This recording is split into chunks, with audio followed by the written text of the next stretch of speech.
25 तारीख को पिपरा टांड थाना अंतर्गत एक व्यक्ति राजमणि पाठक, जिनकी अज्ञात अपराध कर्मियों द्वारा हत्या कर दी गई। हत्या का कारण उस टाइम स्पष्ट नहीं था।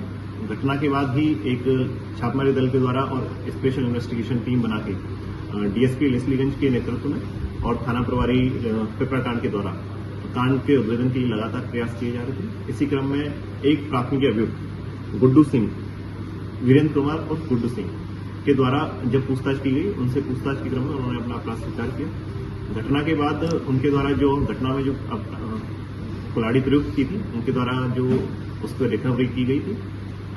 घटना का जो कारण था बेसिकली जमीन से संबंधित एक मैटर था, जिसमें कि वादी को अभियुक्त को शक था कि कहीं मेरी जमीन इनके पास ना चली जाए।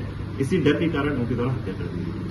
हत्या में 3 मई को गांव सुआ अंतर्गत पवन सिंह नामक व्यक्ति को एक अपराधी ऋषभ सिंह के द्वारा गोली मारने की घटना को अंजाम दिया गया था।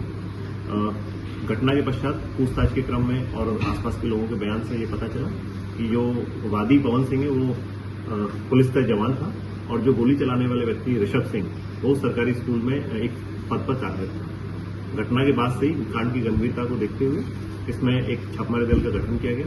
छापामारी दल के द्वारा लगातार अभियुक्त के घर पर छापेमारी की जा रही थी और अलग अलग जगहों पर अलग अलग लोगों से उठा के पूछताछ की जा रही थी। इसी क्रम में अभियुक्त के द्वारा 6 तारीख को माननीय न्यायालय में आत्मसमर्पण कर दिया गया। आत्मसमर्पण करने के पश्चात अभियुक्त को पूछताछ के लिए थाने पर लाया गया। पूछताछ के क्रम में इन्होंने अपनी कांड में संलिप्तता स्वीकार की और इन्होंने अपनी निशानदेही पर इनके द्वारा जो घटना में प्रयुक्त किया गया हथियार था वो रिकवर कराया गया, जो कि इनके घर से रिकवर हुआ है। इस क्रम में एक 7.65 mm की पिस्टल की रिकवरी हुई है और घटना में प्रयुक्त घटना में जो बाइक इनके द्वारा यूज की गई थी उसको भी रिकवर किया गया है। चैनपुर थाना अंतर्गत पिछले 1-2 दिन पहले एक दुकान पर किसी चीज को लेके 2 अपराधियों द्वारा गोली चलाने की घटना को अंजाम दिया गया था, जिसमें पुलिस ने छापेमारी के पश्चात उसी दिन अभियुक्त को गिरफ्तार किया गया।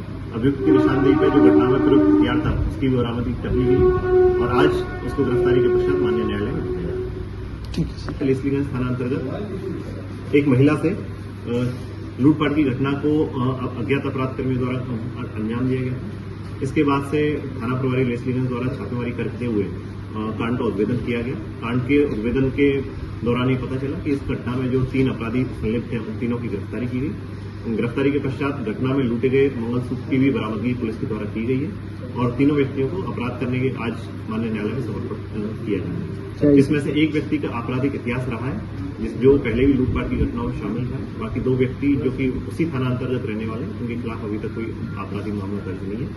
सभी को पूछताछ के पश्चात आज माननीय न्यायालय में उपस्थापन हेतु भेजा जाएगा।